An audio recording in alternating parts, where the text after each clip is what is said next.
beras. 46312 perdagangan besar buah-buahan. Kemudian poin 23 46313 perdagangan besar sayuran. 46314 perdagangan besar kopi, teh dan kakao. Kemudian 46315 perdagangan besar minyak dan lemak nabati. Kemudian 46319 perdagangan besar bahan makanan dan minuman hasil pertanian lainnya. Itu dimulai dari lada, cengkeh, terus kemudian misalkan seperti kecap, itu ada di poin 26 ini. Kemudian berikutnya poin 27 itu adalah real estate yang dimiliki sendiri atau disewa. Kemudian yang di poin 28 itu mirip juga, real estate juga, cuma bedanya di nomor 28 real estate atas dasar barang biasa atau fee atau kontrak. Jadi yang membedakan poin 27 dan poin 28 itu adalah poin 27 bahwa Bapak sekalian bertindak sebagai developer juga gitu, tapi juga sebagai menjualnya juga. Jadi kan umumnya developer itu membangun dan menjual. Sedangkan poin 28 ini Bapak dan Ibu tidak hanya bertindak sebagai developer saja, juga sebagai agen propertinya. Jadi makanya poin 28 ini jauh lebih luas daripada poin 27. Jadi Bapak sekalian bisa bertindak sebagai agen properti, bisa bertindak sebagai developer juga bisa. Itu ada di poin 28. Gitu. Total di sini ada 28 jenis usaha Bapak dan Ibu sekalian. Ada yang mau diubah atau mau dihilangkan atau mau ditambahkan Bapak dan Ibu sekalian terkait jenis usahanya? Kami kira itu sudah cukup sangat luas Bapak Notaris. Jadi untuk masalah izin-izin yang disebutkan atau KLB yang disebutkan nantinya itu saya rasa sangatlah lengkap. Baik kalau begitu berarti tidak ada ubahan. Di sini total ada 28 jenis usaha. Sebelum saya melanjutkan masih berkutat di masalah jenis usaha juga, saya akan menjelaskan juga dulu Bapak dan Ibu sekalian. Jadi kembali lagi tadi yang seperti saya sampaikan, saat ini kita kenal dengan nama NIB, nomor identifikasi berusaha. Kalau dulu kita kenal dengan SIO, kita kenal dengan TDP, kita kenal dengan domisili atau SKDP.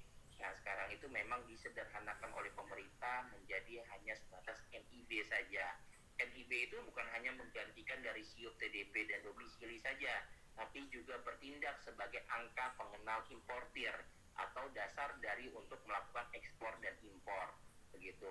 Nah cuman dibalik kemudahan yang diberikan oleh pemerintah itu, tapi ada sedikit batasan oleh pemerintah.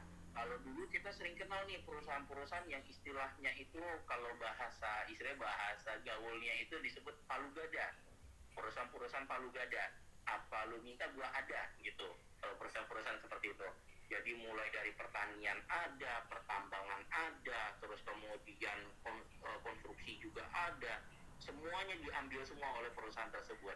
Nah, oleh pemerintah sekarang dibatasinya dengan cara ketika perusahaan baru berdiri, maka yang diperbolehkan oleh pemerintah itu hanya 5 usaha saja yang boleh dimasukkan secara bersamaan di dalam NIB gitu. Usaha yang lain bagaimana? Usaha yang lain tetap masuk tapi hanya sampai dengan di aktanya dan sampai dengan di Kementerian Hukum dan HAM.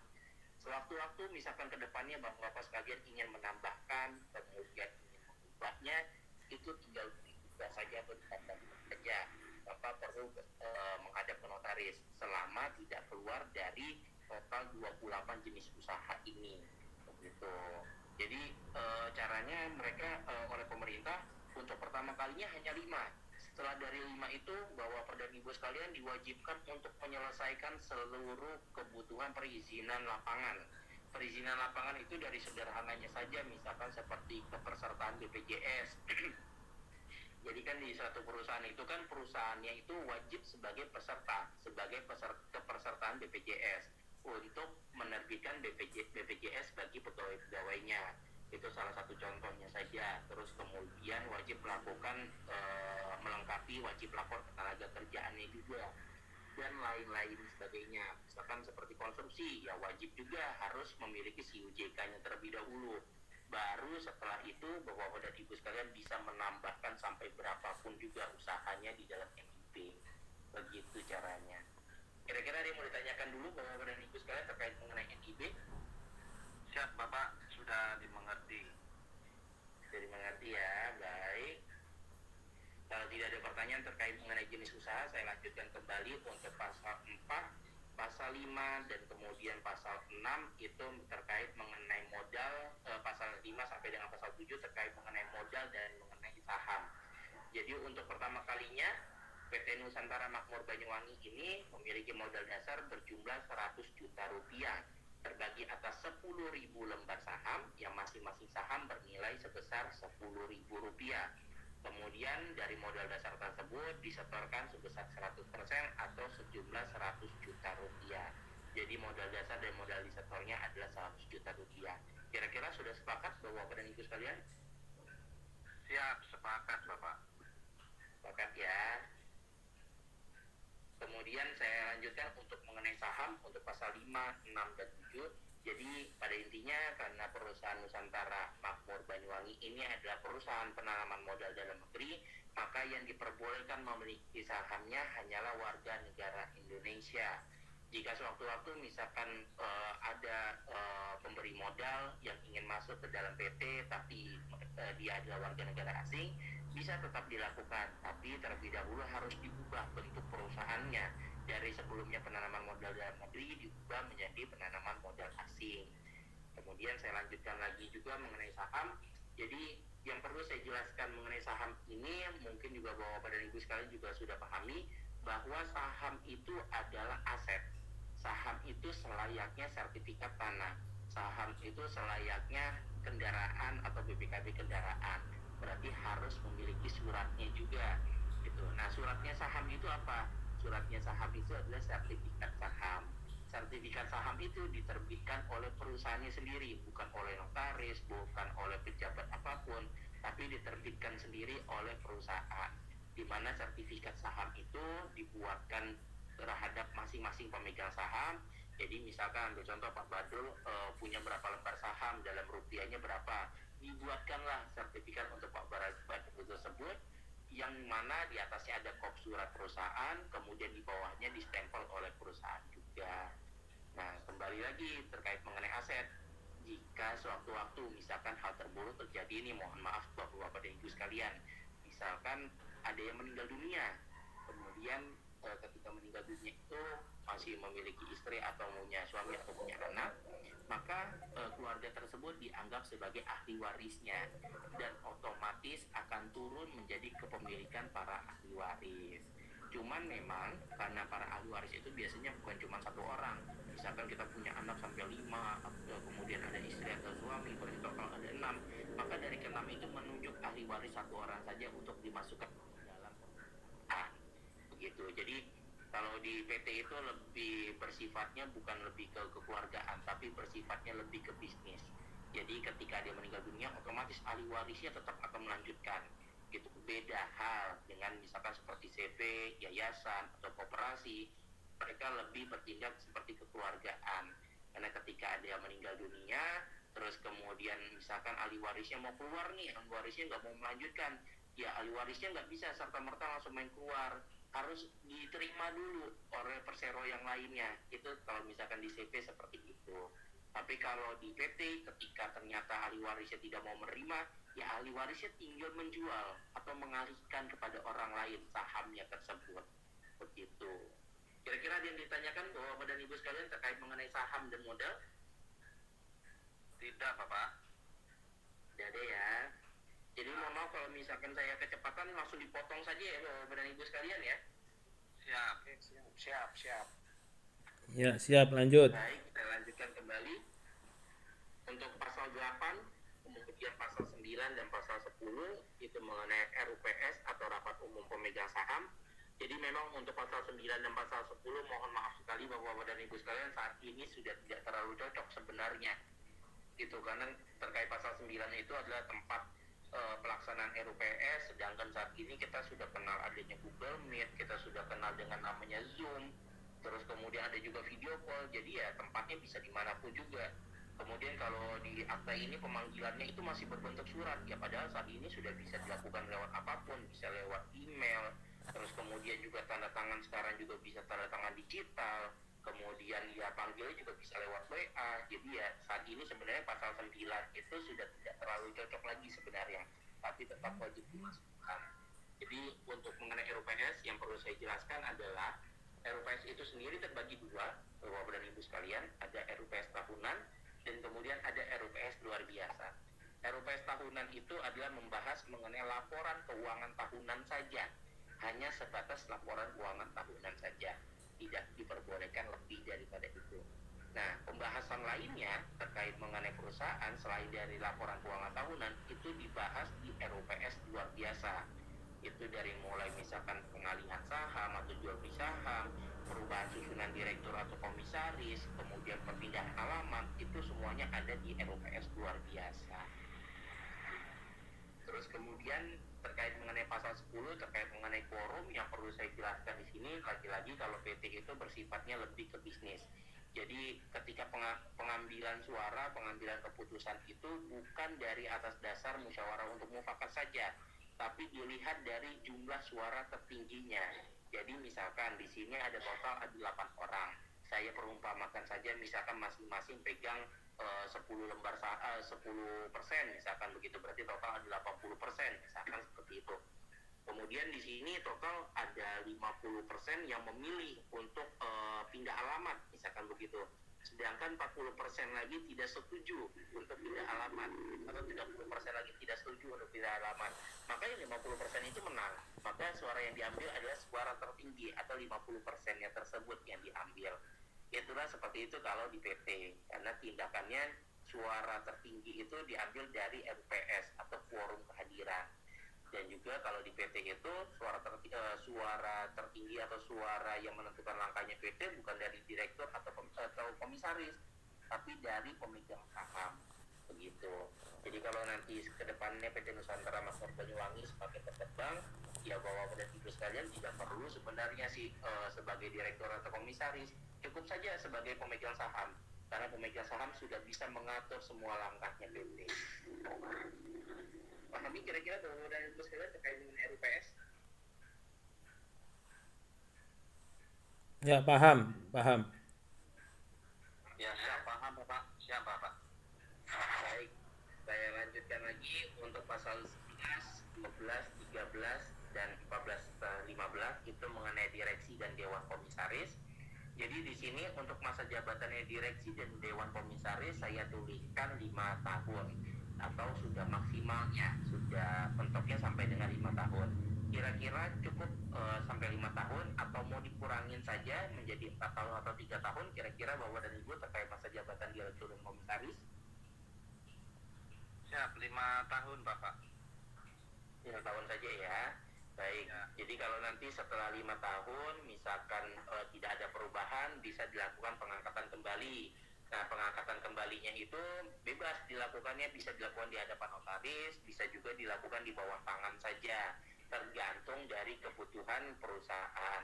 Saya ambil contoh misalkan perusahaan PT Nusantara Makmur Banyuwangi misalkan mengikuti tendernya Kementerian PUPR atau Dinas PU, misalkan seperti itu. Nah, untuk Kementerian PUPR dan Dinas PU memang yang saya ketahui adalah setiap 5 tahun sekali dari dinas tersebut meminta perusahaan untuk melakukan update untuk mengenai masa jabatan, begitu. Jadi setiap 5 tahun itu wajib dilakukan di hadapan notaris, gitu. Ketika Bapak dan Ibu mengikuti tender atau mengikuti kerjasama dengan Dinas PU atau Kementerian PUPR, begitu. Tapi kalau misalkan kebutuhannya tidak memaksakan untuk dilakukan di hadapan notaris, pengangkatan kembali bisa dilakukan di bawah tangan saja. Beda hal kalau melakukan perubahan. Kalau melakukan perubahan wajib dilakukan di hadapan notaris. Baik, saya lanjutkan kembali untuk tugas dan wewenang dari direktur serta komisaris. Jadi pada intinya tugas dan wewenang direktur itu seluas-luasnya kepengurusan PT. Seluas-luasnya kepengurusan PT, tapi memang ada beberapa hal yang perlu mendapat persetujuan atau ikut tanda tangan dari komisaris. Itu terkait mengenai yang pertama adalah menjual atau membeli aset atas nama PT. Kemudian yang kedua meminjam atau meminjamkan uang atas nama PT.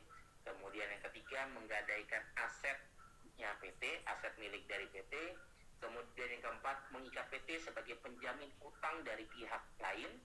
Kemudian yang yang kelima, mendirikan usaha baru di mana PT ikut serta sebagai pemegang saham atau pemberi modalnya. Nah, kelima-limanya terkait mengenai aset dan keuangan itu perlu mendapatkan persetujuan atau tanda tangan dari Dewan Komisaris. Jadi pada intinya tugas dan wewenang dari direktur itu seluas-luasnya kepengurusan PT, tapi terkait mengenai aset dan keuangan itu merupakan tugas dan kewenangan dari komisaris. Gitu. Ada yang mau ditanyakan Bapak-Bapak dan Ibu terkait mengenai direktur dan Dewan Komisaris? Siap Bapak, dimengerti. Ya, baik. Saya lanjutkan kembali untuk pasal 17 terkait mengenai laporan keuangan tahunan. Jadi tutup bukunya PT yang ada di dalam akta ini adalah setiap tanggal 31 Desember setiap tahunnya. Tapi bukan berarti PT Nusantara Makmur Banyuwangi tidak diperbolehkan melakukan tutup buku di bulan-bulan sebelumnya. Boleh saja melakukan di bulan Oktober, bulan Januari, bulan Februari, bebas di bulan kapanpun juga. Tetapi setiap tanggal 31 Desember itu wajib dilakukan kembali tutup buku atau minimal rekapitulasinya saja. Karena sebagai dasar untuk melakukan laporan pajak tahunan. Karena kan biasanya laporan pajak tahunan itu atau SPT tahunan itu jatuh di setiap bulan Februari sampai dengan bulan April, biasanya seperti itu. Gitu. Nah, dasarnya untuk laporan pajak tahunan ya tutup buku atau laporan keuangan sampai dengan tanggal 31 Desember sebelumnya. Begitu. Jadi kalau misalkan mau dilakukan kapanpun ya boleh saja, tapi 31 Desember minimalnya melakukan rekapitulasinya. Begitu. Terus sebisa mungkin juga misalkan nanti ketika PT sudah berdiri, sebisa mungkin juga Bapak dan Ibu memisahkan harta pribadi sama harta bawaannya, harta perusahaan. Jangan sampai tergabung, karena sering kali terjadi masalah ketika harta pribadinya itu tercampur dengan harta perusahaan. Begitu juga misalkan nanti ternyata setelah ini PT belum langsung membuka rekening, misalkan begitu, belum langsung buka rekening, ya laporannya tetap wajib dilakukan, tapi cukup laporan sebatas nihil saja. Karena kan biasanya ketika belum memiliki rekening, otomatis uangnya pendapatannya PT itu biasanya masih masuk ke kantong pribadinya para pemegang saham, biasanya seperti itu. Nah, itu lebih ke penghasilan pribadi jatuhnya. Tapi perusahaan bukan berarti nggak melakukan laporan pajak tahunan, tetap laporan pajak tahunan, tapi cukup nihil saja. Ada yang mau ditanyakan dulu Bapak-Bapak dan Ibu sekalian terkait dengan laporan keuangan tahunan serta mengenai SPT tahunan juga? Siap, dimengerti Pak. Siap, mengerti Pak, mengerti. Ya. Baik, kemudian untuk pasal 20, untuk pertama kalinya akan disetorkan adalah sebesar 100 juta rupiah terbagi atas 10.000 lembar saham.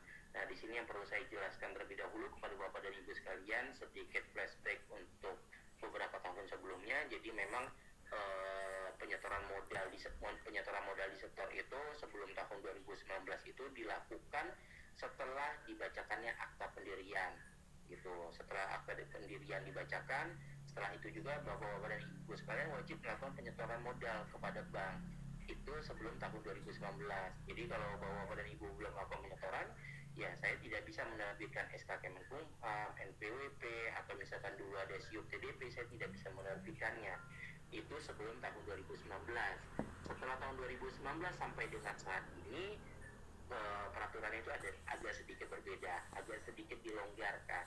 Jadi setelah saya bacakan akta pendirian ini, kemudian saya sudah mendapatkan tanda tangannya Bapak dan Ibu sekalian, saya otomatis sudah bisa langsung menerbitkan SK Kemenkumham, NPWP, dan NIB-nya juga tanpa menunggu PT melakukan penyetoran modal kepada bank. Nah, yang seringkali jadi pertanyaannya, kapan berarti PT akan melakukan penyetoran modal? Jawabannya adalah bebas.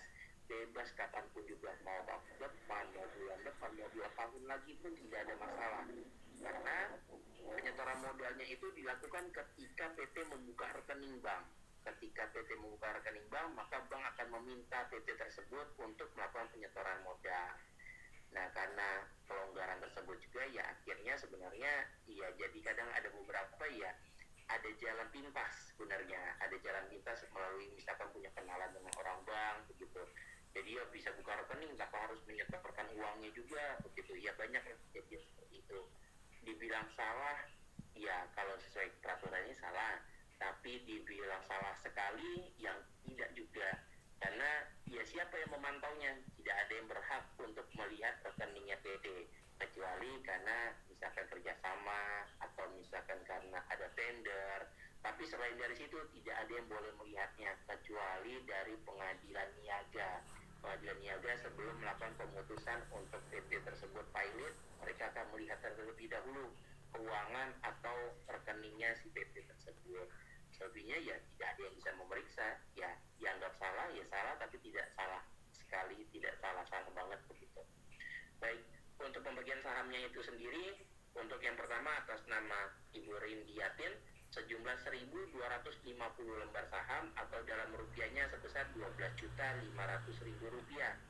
Kemudian kepada Bapak Suko Edi Parino juga sejumlah 1.250 lembar saham atau dalam rupiahnya sebesar 12.500.000 rupiah.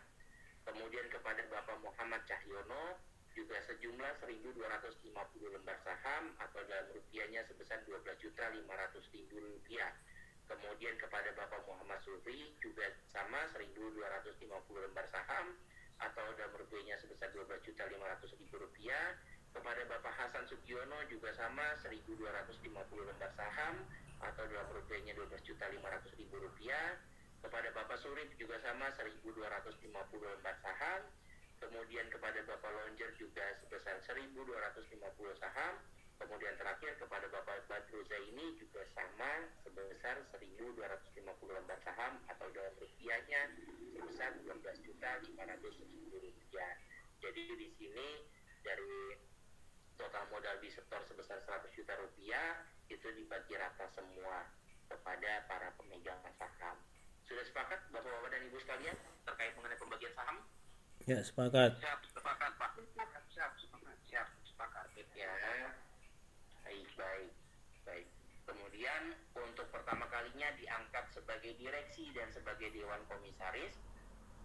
Menjabat sebagai direktur utama adalah Ibu Rindiatin.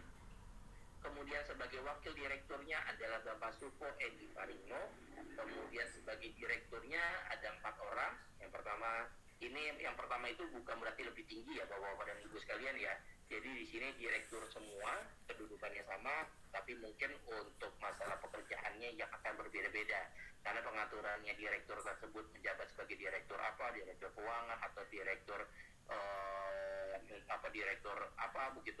direktur operasional itu ada di internalnya perusahaan, tapi di dalam akta hanya tertuliskan sebatas direktur saja.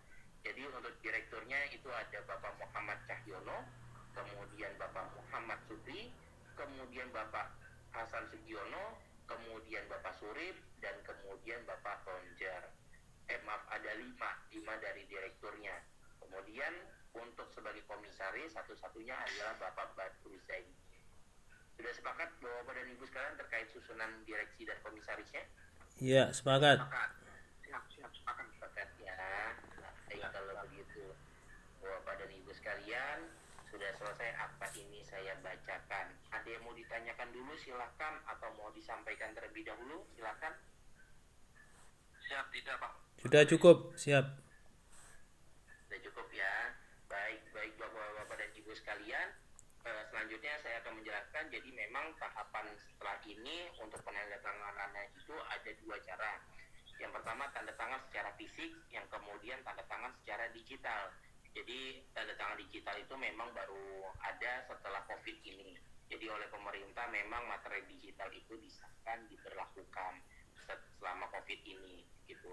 Dan sampai sekarang ya akhirnya materi digital itu sudah mulai dikenal gitu. Jadi di sini saya ada 2 cara, itu tanda tangan secara fisik. Jika Bapak dan Ibu sekalian memilih tanda tangan secara fisik, maka setelah akta ini karena tidak ada perubahan, saya langsung akan mencetaknya dan kemudian akan mengirimkan ke alamat yang Bapak dan Ibu sekalian berikan. Setelah itu Bapak dan Ibu sekalian berikan tanda tangan, kemudian dikirimkan kembali kepada saya. Atau pilihan yang kedua adalah tanda tangan digital. Tanda tangan digital berarti ini tidak ada perubahan, berarti saya cukup menunggu tanda tangannya Bapak dan Ibu sekalian, tapi mohon maaf tanda tangannya di kertas putih saja. Karena kenapa? Karena materi digital itu agak sensitif. Ketika ada tekukan, ketika ada senggolan pulpen, maka materi digital itu tidak terbaca. Karena materi digital itu ada barcode-nya. Jadi ketika barcode-nya tidak terbaca, ya otomatis materi itu tidak berlaku. Jadi saya cukup meminta tanda tangannya Bapak dan Ibu sekalian di kertas putih kosong saja, bebas warna pulpennya apapun juga. Nanti ketika sudah diberikan kepada saya dan tim saya, nanti tim saya akan mengkonvertnya menjadi tanda tangan digital, gitu.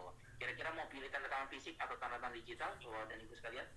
Digital. Tanda tangan digital, Bapak. Tanda tangan digital ya. Baik kalau begitu saya tunggu saja Bapak dan Ibu sekalian untuk tanda tangan digitalnya. Syukur-syukur ini karena sudah malam juga.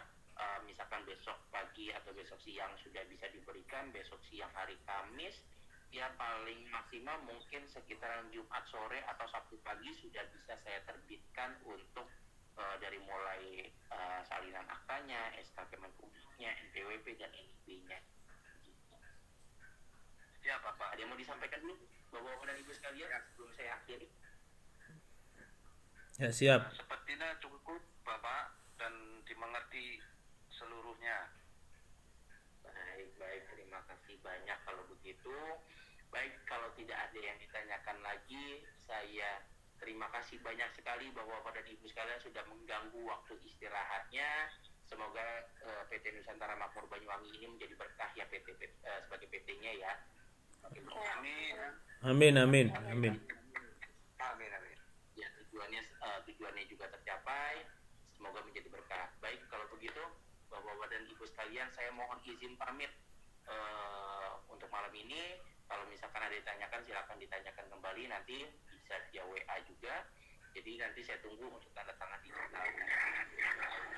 Saya akhiri untuk meet ini. Selamat malam, selamat beristirahat Bapak dan Ibu sekalian.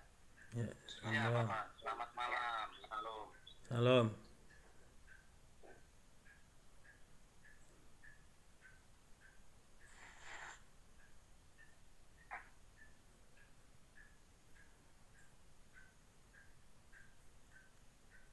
Udah bisa turun dan ya? Pak Komandan langsung hilang. Wis, mari wisan. Ya wis sip. Ibu Rindi.